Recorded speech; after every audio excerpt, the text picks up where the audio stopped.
warahmatullahi wabarakatuh. Masih bersama DS Speed Channel. Nah, kali ini saya mau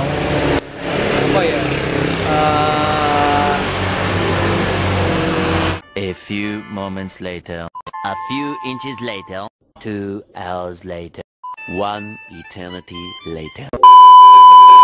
Jadi gini teman-teman, saya akan menjawab pertanyaan teman-teman yang misalkan rasio Ninja itu tetap sulit di matic, padahal untuk ubahan di transmisi atau pelonggaran gigi di transmisi itu sudah terlalu longgar, tapi maticnya kok tetap keras atau alot. Nah, jadi teman-teman, saya akan jawab, saya akan kasih tips dan trik. Misalkan teman-teman pengen coba, silahkan coba. Nah, nanti hasilnya gimana bisa dicoba sendiri lah. Saya akan kasih contoh aja. Oke, kita bahas di sektor underbone dan tuas persnelingnya. Nah, kita fokusnya kepada itu aja teman-teman. Jadi kita nggak fokus soal transmisi. Pasti teman-teman tahu untuk ubahan transmisi, misalkan pengen di matic, di video sebelumnya saya sudah memberikan tutorial. Nah, saya akan kasih tutorial untuk underbone. Kan ini kan belum pernah ya teman-teman. Bung tahu toh? Bro? Bung tahu ya, aja diseki bro. Pantengin terus.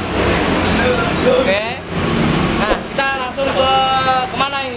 Kiseng dikit naik. Ini dua-duanya metikanya sudah lumayan empuk. Kalau misalkan kurang empuk, tahu ke untal. Oke, kita fokus ke sana aja. Oke, sini, Mas. Ini Mas. Kita rai Mas. Betul. Apa kok ini Mas? Kita lagi.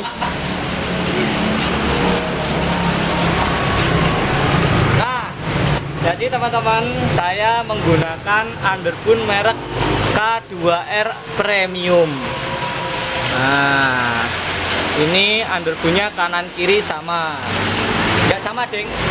Kalau sama nanti bingung, yang satu kanan, yang satu kiri. Kalau kiri semua kan yang kiri kabin bro. Yang kanan kabin, ini kolong kabin, ada perjalanan ini. Oke? Jadi gini, mengapa saya ubah pakai besi? Karena alasannya satu, itu kalau besi itu lebih kuat, kan bawaannya aluminium. Yang kedua, terus kalau besi itu lebih awet. Kalau aluminium kan misalkan ada drat di sini, ini gampang londot atau gampangan dol. Terus ini saya buatkan sendiri, ini juga saya buatkan sendiri. Nah, terus kok bisa enteng, itu kuncinya dari mana? Oke teman-teman, sebelum kita bahas soal persneleng, kita bahas soal as persnelengnya dulu. Jadi teman-teman ini sudah menggunakan as persneleng KLX apa belum? Kalau belum, sebaiknya teman-teman menggunakan as persneleng KLX. Kenapa menggunakan as persneleng KLX? Soalnya satu, as persneleng KLX itu lebih panjang.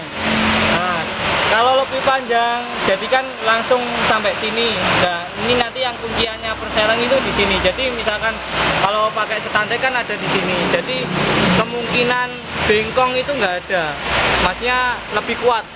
Kalau asnya langsungan sampai keluar kan kuat. Kalau misalkan dikunci dari dalam, takutnya kena kaki, terus lama-lama ini bisa putus. Kalau misalkan pakai standar teman-teman.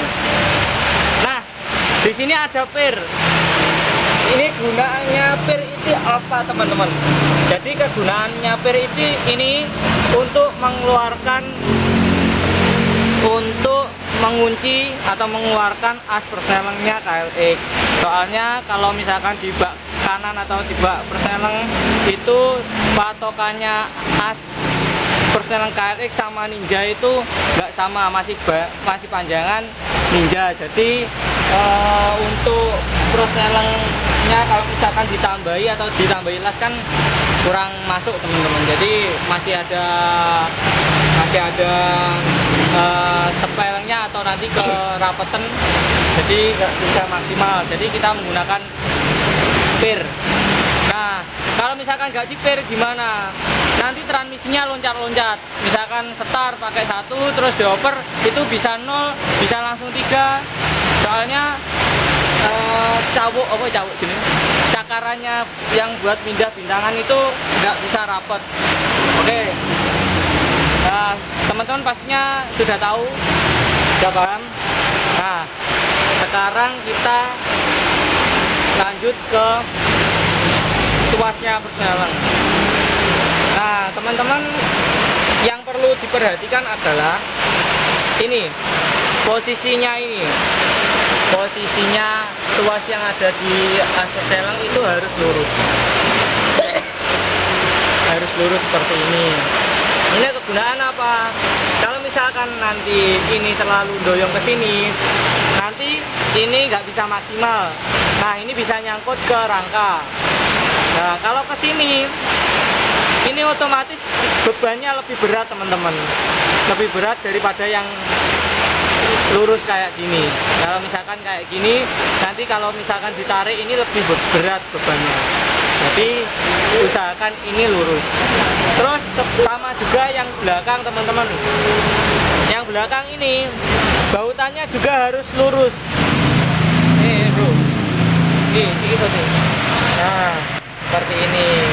Ini harus lurus seperti ini. Misalkan nggak gini. Ini nggak boleh agak ke belakang, nggak boleh.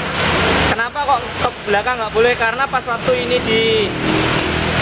diinjak, takutnya yang asnya ini nyangkut ke sini. Begini dok, nyangkut ke sini. Nah, ini usahakan longgar teman-teman. Jadi misalkan diinjak ini longgar. Oke, sudah paham? Kita lanjut lagi.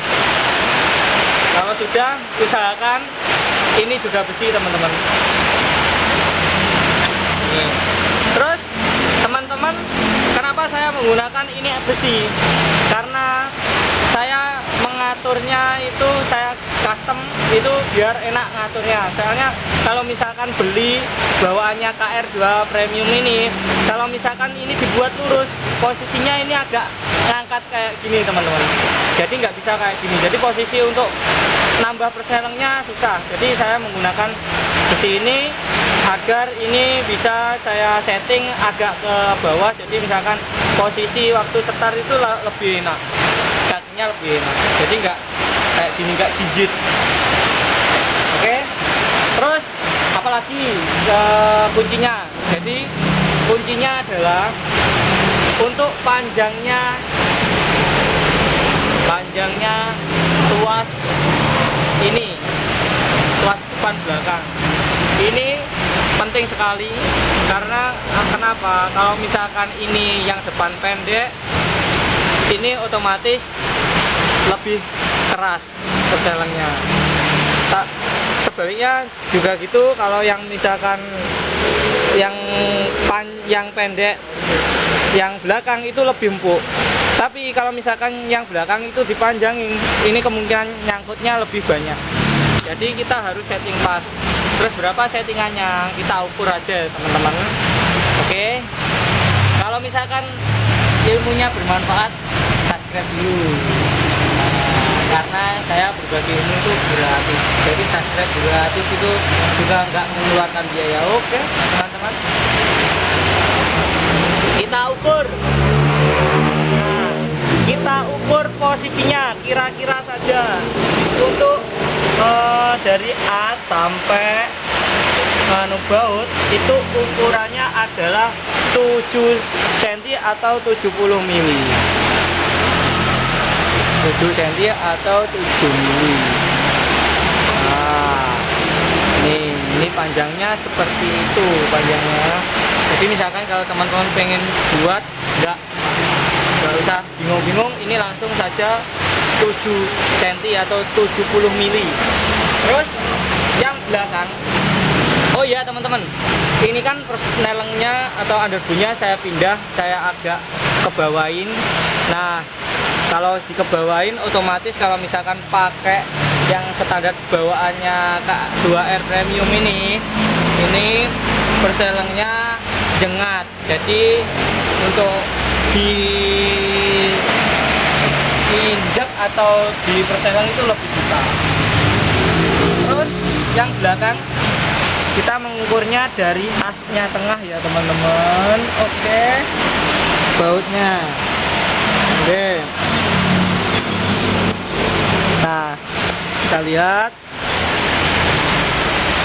ini dari as tengah sampai as yang bawah itu 40 cm 40 mili, sorry 40 mili atau 4 cm.